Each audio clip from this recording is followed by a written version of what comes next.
In this episode of the Strategy Podcast, I want to focus on the sixth mistake I see companies make as it relates to strategy execution. And this is a problem of focusing on management on the noise and not on the signal. And this happens inadvertently, it's not intentional, but it's driven by the way we do the planning and then the way we do the follow-up analysis on how did we do versus the plan.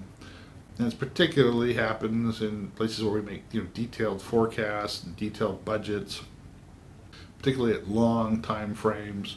So you're looking at an organization that may be planning 12 months out, but getting to a very extraordinarily high level of precision as to what the sales forecast is and what the manufacturing forecast is.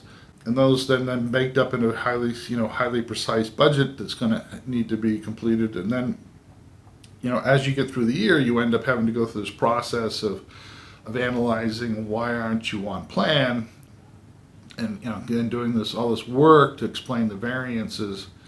When reality is it's all of these. You're still within the. There's only so much.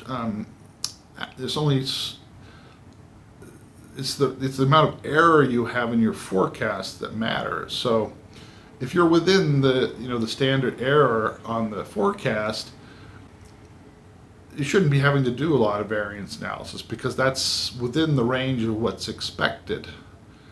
But when you have a very precise number instead of a range, you end up having to do all this work on the back end to do this variance accounting. On the front end, you came up with all this work to come up with a very precise number. When the reality is you're given the amount of uncertainty in the world, there's only a range that you would actually be expected to achieve. And actually planning in ranges as opposed to planning in precise numbers would be a much more effective way of helping the organization figure out when it's focusing on signal and when it's focusing on noise. When you're dealing with all kinds of levels of false precision, you're in the noise.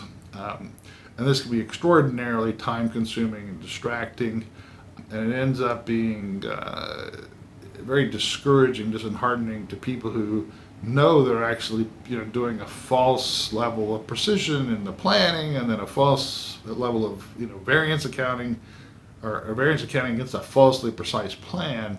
That just is disheartening for people. It's make work for people. They know that. So don't let them fall into that trap of planning and accounting and tracking at a false level of precision.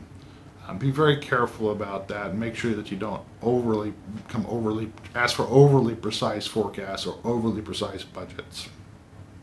This is a Strategy Podcast. Hope this has been helpful and useful to you in your work. I'm Alex Nesbitt, and I'll see you in the next podcast.